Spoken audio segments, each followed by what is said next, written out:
Thank you for joining us. Now, as you know, Hillary Clinton is back on the campaign trail after being diagnosed with pneumonia just a few days ago. And she was told by a doctor to take 5 days off. That obviously didn't quite happen. We're joined today by a medical expert. Now, this is not Hillary Clinton's doctor. I want to make that clear.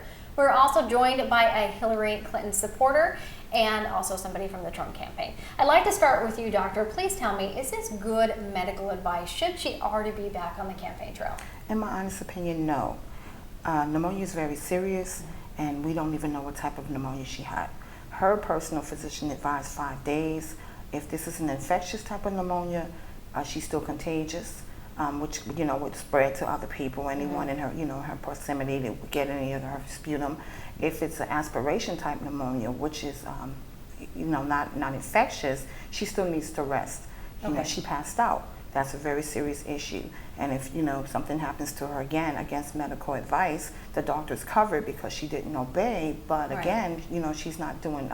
Doctor's recommendations truly matter. Okay, so if this were your patient, you would advise her to stay home longer. If this was my patient, I would have her admitted for a full evaluation because you don't just pass out from dehydration. Okay. There's either something neurological or cardiovascular going on, and you would need to have it investigated. Because if I sent her home, that's malpractice.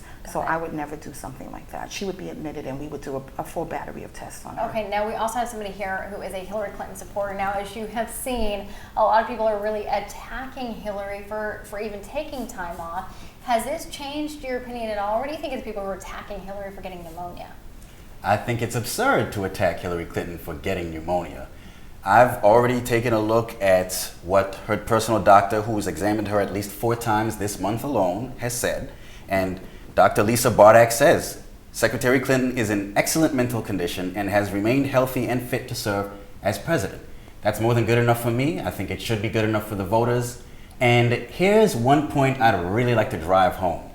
You don't need to have a squeaky clean bill of health in order to serve effectively as president anyway. That's the lesson of history. Okay, now that may be true, but I think it's very concerning that she knew she was sick. She was told to stay home. She chose not to stay home. And instead, she went ahead and she continued on the campaign trail, which might be something to be said about her campaign as opposed to her.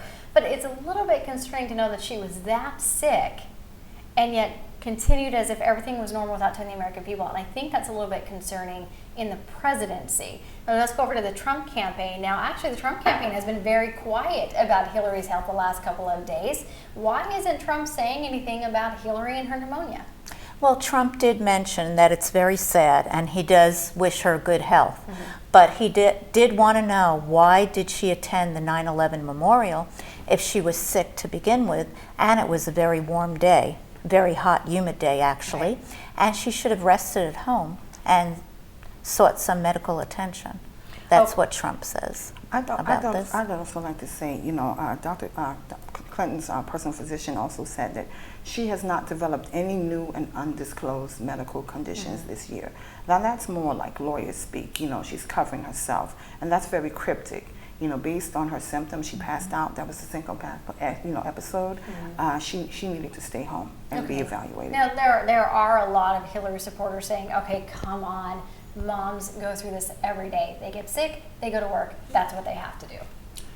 Moms do just that every day, in addition to which, so have a lot of presidents from history. John F. Kennedy suffered from colitis, prostatitis, and Addison's disease. He took a battery of drugs to help him get through the day with the symptoms of those illnesses, still managed to handle the Cuban Missile Crisis. He did a pretty bang-up job with that issue. Ronald Reagan was shot in the chest, had a bullet lodged not too far from his heart. Most Americans never learned just how close he came to losing his life to that assassination attempt, and yet he still lasted 2 terms as president and went on to win the Cold War. Let's not make an even bigger mountain out of this molehill. All right, we've only got 20 seconds left. Lastly, we see that Trump's doctor has released a clean bill of health for him, although not in the form of medical records, but a letter. Yes, he does have a clean bill of health. That is true. But as I'd like to say again, with the case of pneumonia, anybody who has pneumonia should seek help right away because it could be contagious, whether it's a virus, a fungi, or whether it's bacterial.